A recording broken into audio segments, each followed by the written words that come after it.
Hello everyone, welcome back to Nishkala recipes. ಈ ವಿಡಿಯೋನ ಕೊನೆ ತನಕ ನೋಡಿ. ಇಷ್ಟ ಆದರೆ ಲೈಕ್ ಮಾಡಿ, ಶೇರ್ ಮಾಡಿ ಮತ್ತು ಸಬ್ಸ್ಕ್ರೈಬ್ ಮಾಡಿ. ಫಸ್ಟು ನಾವಿವಾಗ ಆಲೂ ಬಟರ್ ಮಸಾಲಾನ ಯಾವ ಥರ ಮಾಡೋದು ಅಂತ ನೋಡೋಣ. ರೆಸ್ಟೋರೆಂಟ್ಗಿನ್ನ ಇದು ಸೂಪರ್ ಟೇಸ್ಟಿಯಾಗಿರುತ್ತೆ. ಫಸ್ಟ್ ಬಾಣಲಿನ ಬಿಸಿ ಮಾಡ್ಕೊಂಡು 2 ಟೇಬಲ್ ಸ್ಪೂನ್ ಅದಕ್ಕೆ ಕಾಳು ಮೆಣಸನ್ನು ಆ್ಯಡ್ ಮಾಡಬೇಕು. ಕಾಳು ಮೆಣಸನ್ನು ಹಾಕಿದ ನಂತರ ಇದಕ್ಕೆ 1.5 ಟೇಬಲ್ ಸ್ಪೂನ್ ಜೀರಿಗೆನ ಹಾಕಬೇಕು. ಜೀರಿಗೆ ಹಾಕಿದ ನಂತರ ಇದಕ್ಕೆ 1 ಟೇಬಲ್ ಸ್ಪೂನ್ ಧನಿಯಾನ ಆ್ಯಡ್ ಮಾಡಬೇಕು. ಈ ಟೈಮಲ್ಲಿ ಗ್ಯಾಸ್ನ ಲೋ ಫ್ಲೇಮಲ್ಲಿ ಇಟ್ಕೊಂಡು ಹುರ್ಕೋಬೇಕು ಇವನ್ನೆಲ್ಲನೂ, ಇಲ್ಲಾಂದರೆ ಎಲ್ಲ ಸೀದೋಗ್ಬಿಡ್ತವೆ. ಈಗ ನಾನು 4 ಲವಂಗನ ಆ್ಯಡ್ ಮಾಡ್ತಾಯಿದ್ದೀನಿ. 1-2 ಏಲಕ್ಕಿ ಮತ್ತು 1 ಚಿಟಿಕೆ ಚಕ್ಕೆನ ಹಾಕ್ತಾಯಿದ್ದೀನಿ ಮಸಾಲೆಗೋಸ್ಕರ. ಸ್ವಲ್ಪ 1 ಚಿಟಿಕೆ ಅಷ್ಟು ಇದಕ್ಕೆ ಎಣ್ಣೆನ ಹಾಕ್ಬಿಟ್ಟು ಹುರ್ಕೋಬೇಕು. ನಂತರ ಇದಕ್ಕೆ ಬೆಳ್ಳುಳ್ಳಿನ ಹಾಕ್ತಾಯಿದ್ದೀನಿ. ಇಲ್ಲಿ ಬೆಳ್ಳುಳ್ಳಿ ಕ್ವಾಂಟಿಟಿ ಜಾಸ್ತಿ ಇರಬೇಕು, ಯಾಕೆಂದರೆ ಟೇಸ್ಟು ಕೂಡ ಚೆನ್ನಾಗೇ ಬರುತ್ತೆ. ಬೆಳ್ಳುಳ್ಳಿನ ಹಾಕಿದ ನಂತರ ಇದನ್ನು 3 ಟೊಮೊಟೊನ ಕಟ್ ಮಾಡಿ ಆ್ಯಡ್ ಮಾಡ್ತಾಯಿದ್ದೀನಿ. ಇದು ಸ್ವಲ್ಪ ಸಾಫ್ಟ್ ಆಗೋವರೆಗೂ ಇದರಲ್ಲೇ ಹುರ್ಕೊಂಡು ಗ್ಯಾಸ್ನ ಲೋ ಫ್ಲೇಮಲ್ಲಿ ಇಟ್ಕೋಬೇಕು. ಇದು ಸ್ವಲ್ಪ ಸಾಫ್ಟ್ ಆಗಲಿ ಅಂತ ಚಿಟಿಕೆಯಷ್ಟು ಉಪ್ಪನ್ನು ಸೇರಿಸ್ತಾ ಇದ್ದೀನಿ.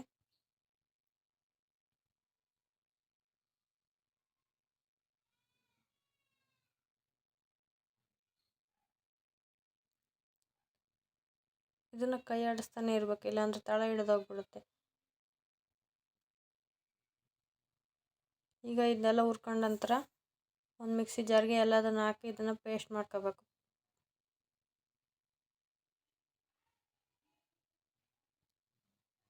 ಆದಷ್ಟು ಸ್ವಲ್ಪ ಸಾಫ್ಟಾಗಿ ಹುರ್ಕೊಳ್ಳಿ, ಯಾಕೆಂದರೆ ಟೇಸ್ಟ್ ಚೆನ್ನಾಗಿ ಬರೋಲ್ಲ. ಪ್ಲೀಸ್ ಈ ವಿಡಿಯೋನ ಕೊನೆ ತನಕ ನೋಡಿ. ಮತ್ತು ನನ್ನ ವಿಡಿಯೋ ಇಷ್ಟ ಆದರೆ ಲೈಕ್ ಮಾಡಿ ಮತ್ತು ಸಬ್ಸ್ಕ್ರೈಬ್ ಮಾಡಿ, ಶೇರ್ ಮಾಡಿ ಮತ್ತು ಕಮೆಂಟ್ ಮಾಡಿ. ಈಗ ನೋಡ್ಬೋದು ನಾನು ರುಬ್ಬಿರೋದು ಯಾವ ಥರ ಬಂದಿದೆ ಅಂತ. ಅದೇ ಬಾಣಲಿಗೆ ಈಗ 2 ಟೇಬಲ್ ಸ್ಪೂನ್ ಬೆಣ್ಣೆನ ಹಾಕ್ತಾಯಿದ್ದೀನಿ. ಬೆಣ್ಣೆ ಬಿಸಿ ಆದ ನಂತರ ಎಲ್ಲ ಕರಗೋದ್ಮೇಲೆ ಇದಕ್ಕೆ ಸ್ವಲ್ಪ ಕರಿಬೇವನ್ನ ಹಾಕ್ತಾಯಿದ್ದೀನಿ.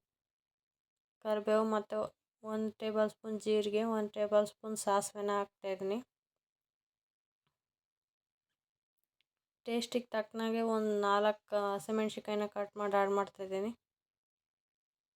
ಹಸಿಮೆಣ್ಸಿಕಾಯಿನ ಹಾಕೋದ್ರಿಂದ ಸ್ವಲ್ಪ ಟೇಸ್ಟ್ ಚೆನ್ನಾಗಿ ಬರುತ್ತೆ.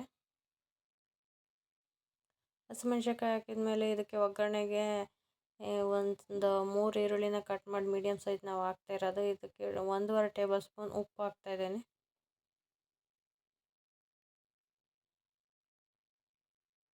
ಉಪ್ಪು ಹಾಕಿದ ನಂತರ ಇದಕ್ಕೆ 1/2 ಟೇಬಲ್ ಸ್ಪೂನ್ ಅರಿಶಿನ ಹಾಕ್ತಾಯಿದ್ದೀನಿ.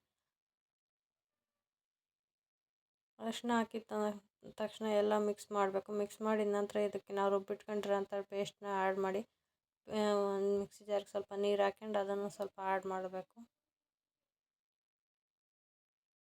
ಈಗ ಇದೆಲ್ಲ ಆಗಿದ ನಂತರ ಟೇಸ್ಟಿಗೆ ತಕ್ಕನಾಗೆ ಸ್ವಲ್ಪ ಖಾರದ ಪುಡಿನ ಹಾಕಬೇಕು. ನೋಡ್ಕೊಂಡು ಹಾಕೊಳ್ರಿ, ಇಲ್ಲಾಂದರೆ ಖಾರ ಆಗೋಗ್ಬಿಡುತ್ತೆ ಹಸಿಮೆಣ್ಸಿಕಾಯಿನ ಹಾಕಿರೋದ್ರಿಂದ. ಅದೇ ಜಾರ್ಗೆ ಸ್ವಲ್ಪ ನೀರು ಹಾಕ್ಕೊಂಡು ಇಲ್ಲಿ ನೀರು ಮಿಕ್ಸ್ ಮಾಡ್ತಾಯಿದ್ದೀನಿ. ನಿಮ್ಮ ಕ್ವಾಂಟಿಟಿಗೆ ತಕ್ಕನಾಗೆ ನೀವು ಅಲ್ಲಿ ಆ್ಯಡ್ ಮಾಡ್ಕೊಳ್ರಿ. ನಾನು ಈಗಾಗಲೇ ಬೇಯಿಸಿಟ್ಕೊಂಡಿರೋನ ಆಲೂಗಡ್ಡೆನ ಮುಂಚೆನೇ ಬೇಯಿಸಿಟ್ಕೊಂಡಿದ್ದೆ, ಅದಕ್ಕೆ ಇವಾಗ ಆ್ಯಡ್ ಮಾಡ್ತಿದ್ದೀನಿ.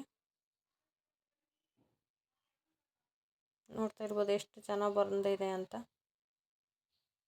ಈ ಆಲೂಗಡ್ಡೆ ರೆಸಿಪಿ ರೆಸ್ಟೋರೆಂಟ್ಗಿನ್ನ ಸೂಪರ್ ಟೇಸ್ಟಿಯಾಗಿರುತ್ತೆ. ಇದು ಪರೋಟ ಜೊತೆ ಆಗಿರ್ಬೋದು, ರೊಟ್ಟಿ ಜೊತೆ ಆಗಿರ್ಬೋದು, ಮತ್ತು ಚಪಾತಿ ಜೊತೆ, ದೋಸೆ ಜೊತೆ, ಯಾವುದ್ರ ಜೊತೆ ಬೇಕಾದ್ರೂ ನೀವು ತಿನ್ಬೋದು. ಅಷ್ಟು ಟೇಸ್ಟಿಯಾಗಿರುತ್ತೆ. ನೋಡ್ತಾ ಇರ್ಬೋದು ಈಗಾಗಲೇ ಎಣ್ಣೆ ಬಿಡ್ತಾಯಿದೆ.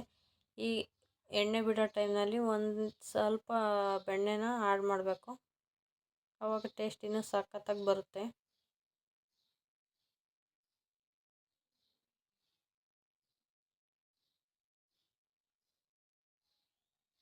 ಈಗ ಒಂದು ಪ್ಲೇಟಲ್ಲಿ ಸರ್ವ್ ಮಾಡ್ಕೊತಾ ಇರೋದು, ತಿಂತಾ ಇರೋದು.